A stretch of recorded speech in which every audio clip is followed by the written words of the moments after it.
تو دیکھنے میں یہ طاقتور ہے، لیکن جو بغیر انجیکشن کے آیا ہوا ہے اور تیاری کی ہے، وہ صبح شام دوڑتا رہا ہے اور ڈنڈ پیلتا رہا ہے، تیاری کر کے آئے، تو وہ جو ہے نا رنگ میں اس کو گرا دے گا جو دیکھنے میں موٹا لگ رہا ہے۔ آج ہمارے کھوکھلے نعرے ہیں، صورت بہت اچھی ہے، حقیقت کچھ بھی نہیں ہے۔ اکثر لوگ کیا کرتے ہیں، کاروبار نہیں چل رہا، یہ پڑھائی میں یہ دل نہیں لگ رہا، تو فلانا نہیں ہو رہا، کوئی وظیفہ بتاتے ہیں کامیاب ہونے کے لیے۔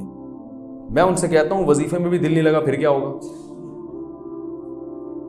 اور دوسری بات ہے، جتنا ٹائم وظیفے میں لگاؤ گے میرے بھائی، اتنا ٹائم تم پڑھائی میں لگا دو یار۔ جو ایکویشن تم نے یاد کرنی ہے 100 دفعہ تم فلاں وظیفہ بیٹھ کے پڑھو گے، 100 دفعہ وہ نیوٹن کا قانون بیٹھ کے پڑھ لو یار، یاد ہو جائے گا وہ۔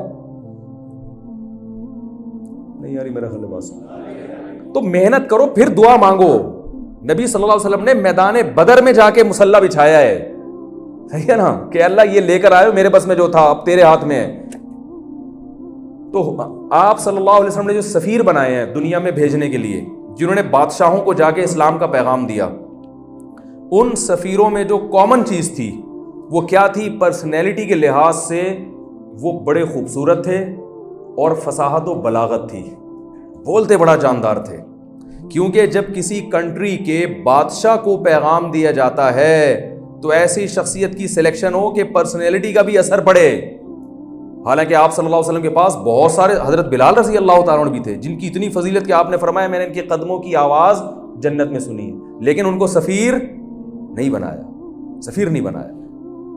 دحیہ کلبی رضی اللہ تعالیٰ عنہ یہ نبی کے سفیر تھے، اتنے خوبصورت تھے کہ حضرت عمر نے اپنے دور خلافت میں ان کو مدینہ آنے پر پابندی لگا دی تھی، اور جب یہ مدینہ آتے تو چہرہ ڈھانپ کے آتے، عورتیں فتنے میں پڑ رہی تھیں ان کو دیکھ کے۔ بہت مشکل ہے سمجھانا۔ خواتین کیا ہو جاتی تھیں؟ ان کو دیکھ کے عاشق ہو جاتی تھیں، تو ان کو ڈر تھا کہ برائی نہ پھیلے، ورنہ حکم دیا جاتا ہے عورت کو پردہ کرنے کا، یہ واحد مرد ہے جو پردہ کر کے آ رہا ہے۔ سوچو یہ پرسنالٹی جب روم کے بادشاہ کے سامنے جا کے کھڑی ہو کر ان کو دعوت دے گی، اس کیسی شخصیت کا اثر پڑے گا؟ نہیں کہ پڑے گا؟ ہمارا وزیر اطلاعات دیکھ لو،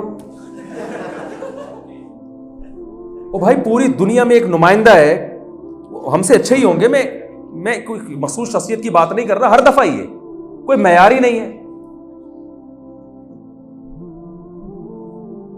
کوئی معیار ہی نہیں ہے نا، کوئی ہر چیز میں بھائی کس کو کیا بنانا ہے آپ نے،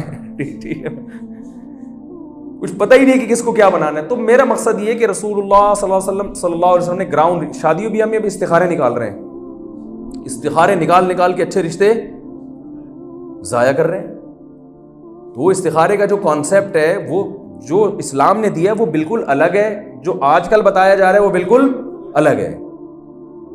تو بھائی ہر چیز میں بتایا جا رہا ہے، گراؤنڈ ریئلٹی کو دیکھ کر آپ نے فیصلہ کرنا ہے، پھر اللہ سے دعا مانگنی ہے، پھر اللہ کی مدد آئے گی، معجزے بھی ہوں گے انشاءاللہ، پھر معجزے بھی ہوں گے، پھر کرام غیروں کے ساتھ یہ معجزے نہیں ہوتے، ہمارے ساتھ ہوں گے انشاءاللہ، لیکن ہم اپنا کام تو پورا کریں نا، وہ پورا ہی نہیں ہو رہا، اور وظیفوں پہ اور دعاؤں پہ اور معجزے، اور وہ جو جیسے وہاں ایک آسمان سے بادل آ گیا تھا اور فرشتہ آ گیا تھا، تو میرے گھر میں فرشتہ کیوں نہیں آ رہا اب تک؟ ٹھیک ہے نا۔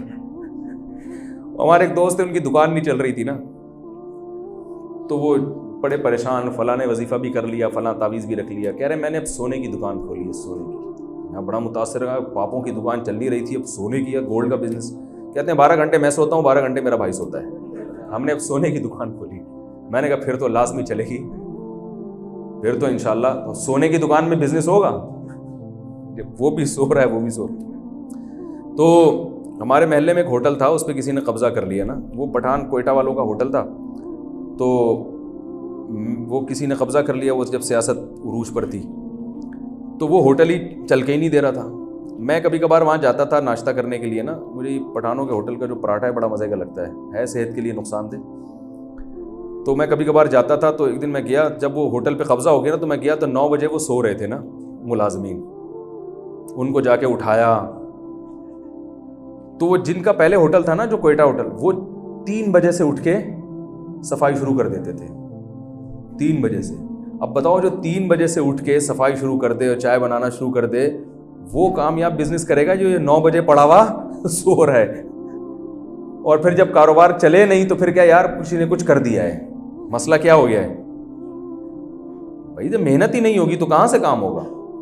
تو آپ نے ایک ویژن کو بڑھانا ہے تو اس میں نیت اچھی کرنی ہے کہ بھائی اگر ہم وہاں تک نہیں پہنچے تو ثواب انشاءاللہ ہمیں پورا ملے گا، اور اللہ پہنچا دیتا ہے اکثر جب آپ کی نیت اچھی ہو۔ ہم نے بہت زیادہ تر پہنچتے ہیں، 1% لوگ ہوتے ہیں جو تقدیر غالب آتی ہے اور ان کو نہیں پہنچنے دیتی، لیکن زیادہ تر الحمدللہ اللہ کی جس کے ساتھ مدد ہو تو وہ تو اس کے کامیابی کا چانس زیادہ ہوتا ہے۔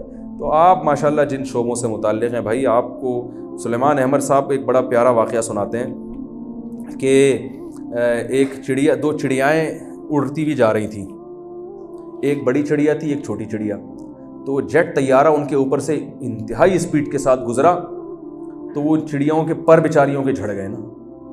تو وہ چھوٹی چڑیا بڑی چڑیا سے پوچھتی ہے بہن یہ کیا تھا، یعنی ہم بھی تو اڑ رہے ہیں نا، یہ اتنی اسپیڈ سے اڑ کے کیا کہ ہمیں چکے چھڑا دیے، تو اس میں اور ہم میں فرق کیا ہے، یہ کون سا پرندہ ہے جو اتنی اسپیڈ سے گیا؟ تو وہ بڑی چڑیا نے کہا کہ بہن مسئلہ یہ ہے کہ ہم میں اور اس میں فرق یہ ہے کہ اس کی دم میں آگ لگی ہوئی ہے، ہماری دم میں آگ نہیں۔ تو آپ لوگوں کو اپنی دم میں آگ لگانے کی ضرورت ہے۔ ابھی سلیمان احمد صاحب سے میری ملاقات ہوگی، اللہ ان کو جزائے خیر دے، بڑے قیمتی آدمی ہیں۔ تو مجھے انہوں نے کہا آپ یہاں کیسے؟ میں نے کہا آپ یہاں کیسے؟ انہوں نے کہا میں تو ورکشاپ کروا رہا ہوں ویژن کی۔ انہوں نے کہا آپ یہاں کیسے؟ میں نے کہا میں یونیورسٹی کے طلباء کی دم میں آگ لگانے کے لیے آیا ہوں کہ کسی طرح ان میں کچھ آگ لگ جائے اور ایک بڑا ویژن، اور میرے بھی لگ جائے آگ، مجھے بھی تو ضرورت ہے نصیحت کی، تو میں بھی کچھ متحرک ہو جاؤں، آپ بھی کچھ متحرک ہو جائیں، کچھ کر لیں قوم کے لیے، کچھ درخت ایسے لگا کے چلے جائیں کہ قبر میں ہمیں اس کا ثواب۔ ہم تو آخرت پر ایمان رکھنے والے لوگ ہیں نا، مرنے کے بعد زندگی کے ہم قائل ہیں، مرنے کے بعد جسم مٹی ہوتا ہے، روح ختم نہیں ہوتی کبھی بھی۔ اس کے کیا دلائل ہیں یہ ایک الگ ٹاپک ہے۔